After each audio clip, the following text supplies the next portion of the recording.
बिस्मिल्लाहिर्रहमानिर्रहीम। अस्सलामु अलैकुम दोस्तों, आज की वीडियो में हम तज़किरा करेंगे हज़रत उमर रज़ी अल्लाह ताला अन्हु के अदल व इंसाफ़ का और आप रज़ी अल्लाह ताला अन्हु की अदालत में किए जाने वाले हैरत अंगेज़ फ़ैसलों का।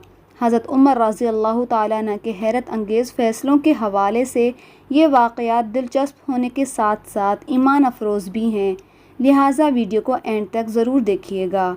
दोस्तों, हज़रत उमर फ़ारूक रज़ी अल्लाह ताला अन्हु के फ़ैसलों के हवाले से एक अजीब वाक़या यूँ मनक़ूल है कि कहते हैं कि एक यहूदी और एक मुसलमान का आपस में झगड़ा हो गया। यहूदी को अपने हक़ होने का यकीन था। उसने कहा कि चलो तुम्हारे नबी से फ़ैसला करवा लेते हैं। नबी पाक सल्लल्लाहु अलैहि वसल्लम ने दोनों के बयानात सुनकर यहूदी के हक़ में फ़ैसला दे दिया। वहाँ तो ना रिश्तेदारी का पास था, ना हम जमात का और ना ही हम अकीदा होने का। इंसाफ की बुनियादें अपनी होती हैं जो सिर्फ़ हक़ाइक़ पर मबनी होती हैं। वहाँ कोई इस्तिस्ना नहीं होता। ना वहाँ सिफारिश चलती है, ना माल, ना ही कोई ऊंचा ख़ानदान, ना ही कोई नाम निहाद। मुसलमान के दिल में खोट था, या यूँ कहें कि ज़ाती अग़राज़ के लालच में उसने नबी पाक सल्लल्लाहु अलैहि वसल्लम के फ़ैसले को तस्लीम नहीं किया था, तो उसके असरात से उसके दिल में खोट पैदा हो गया था। बहरहाल बाहर गली में निकलकर यहूदी से कहने लगा, उमर बिन ख़त्ताब भी बड़े ज़हीन और फ़तीन इंसान हैं, उनसे नज़र सानी ना करवा लें। हिदायत तो नसीब से ही मिलती है और झोली फैलाने से मिलती है, मगर यहूद और नसारा में अनगिनत लोग ऐसे भी गुज़रे हैं और आज भी ऐसे लोग हैं जो हमारे नबी पाक सल्लल्लाहु अलैहि वसल्लम पर ईमान नहीं लाए, मगर हमारे प्यारे नबी पाक सल्लल्लाहु अलैहि वसल्लम की बातों और उनके आमाल और अक़वाल और उनके असहाब को हक़ मानते हैं। इस यहूदी को भी नबी पाक सल्लल्लाहु अलैहि वसल्लम और उनके असहाब मुअज़्ज़म पर एतमाद था। उसने सोचा कि इब्ने ख़त्ताब, जिसे लिसाने मोहम्मद सल्लल्लाहु अलैहि वसल्लम से फ़ारूक आज़म का खिताब मिला है, यकीनन वो मुझे भी इंसाफ ही देंगे। उसने कहा, चलो मैं तैयार हूँ। वो दोनों सैयदना उमर रज़ी अल्लाह ताला अन्हु के दरवाज़े पर पहुँचे। मुसलमान ने पहल करके अपना तारुफ़ करवाया और अपना मुकदमा पेश कर दिया। उसका ख़याल था कि सैयदना उमर रज़ी अल्लाह ताला अन्हु मेरा मुसलमान होना सुनेंगे तो वो मेरे हक़ में फ़ैसला सुना देंगे। यहूदी ने अपना मौक़िफ़ बयान करने से पहले ये भी कह दिया, ए उमर बिन ख़त्ताब के बेटे, इस क़ज़िये का फ़ैसला पहले तुम्हारे नबी मेरे हक़ में कर चुके हैं। सैयदना उमर रज़ी अल्लाह ताला अन्हु ने मुसलमान से पूछा, क्या ये बात दुरुस्त कह रहा है? मुसलमान ने कहा कि जी हाँ, हम नबी पाक सल्लल्लाहु अलैहि वसल्लम के पास हाजिर हुए थे, मगर उन्होंने इस यहूदी को सच्चा कह दिया, उसके हक़ में फ़ैसला कर दिया। सैयदना उमर रज़ी अल्लाह ताला अन्हु ने कहा, अच्छा ज़रा ठहरो, मैं अभी फ़ैसला करता हूँ। घर से जाकर तलवार लाए और उसकी गर्दन उड़ा दी। मुसलमान शख्स के दावेदार अजीज़ व अकारिब ने शोर मचा दिया कि सैयदना उमर रज़ी अल्लाह ताला अन्हु ने एक कलमा गो मुसलमान को कत्ल कर दिया है और नबी पाक सल्लल्लाहु अलैहि वसल्लम की खिदमत में शिकायत लेकर आए कि उनको बदला दिलवाया जाए।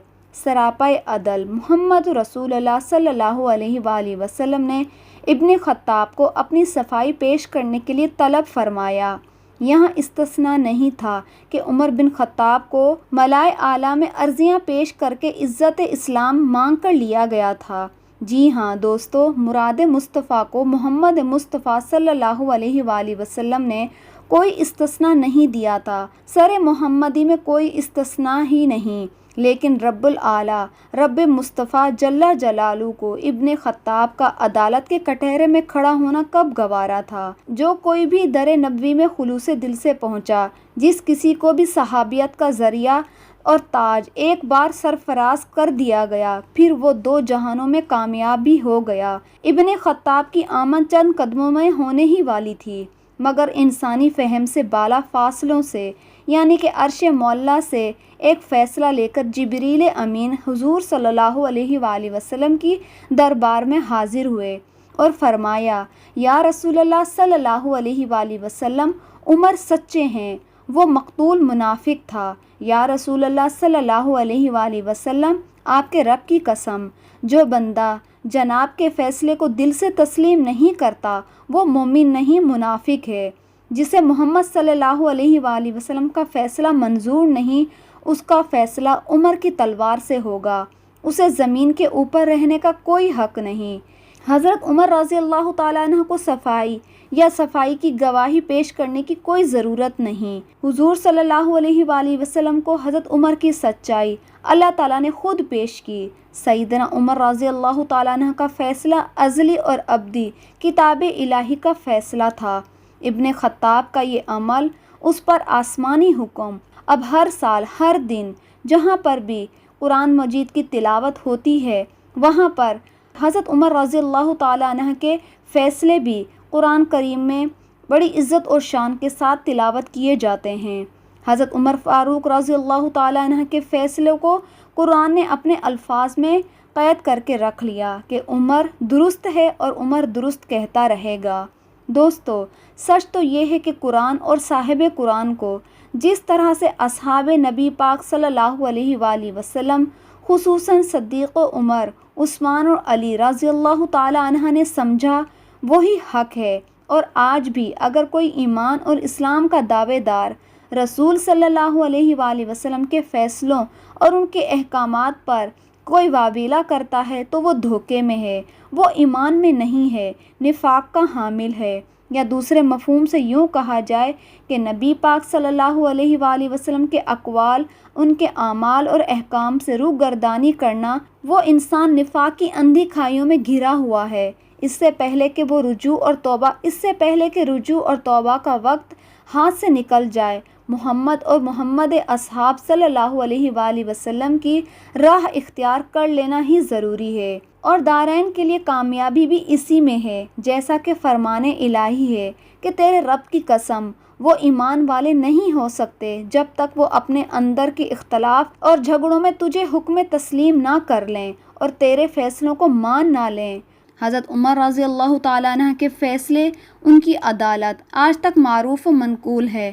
حضرت عمر رضی اللہ تعالیٰ عنہ کے فیصلوں کو اللہ تعالیٰ نے خود پسند فرمائے، اور اللہ تعالیٰ نے قرآن مجید میں ان کے فیصلوں کو ہمیشہ کے لیے اپنی آیات کے ذریعے حضرت عمر رضی اللہ تعالیٰ عنہ کے فیصلوں کو عزت بخشی۔ اس لیے ہمیں بھی چاہیے کہ ہم حضور صلی اللہ علیہ وآلہ وسلم کے احکامات پر، ان کے صحابہ کے احکامات پر آنکھیں بند کر کے عمل کریں۔ امید ہے کہ آپ کو یہ ویڈیو پسند آئی ہوگی۔ پسند آنے کی صورت میں ویڈیو کو لائک، چینل کو سبسکرائب کریں۔ جزاک اللہ۔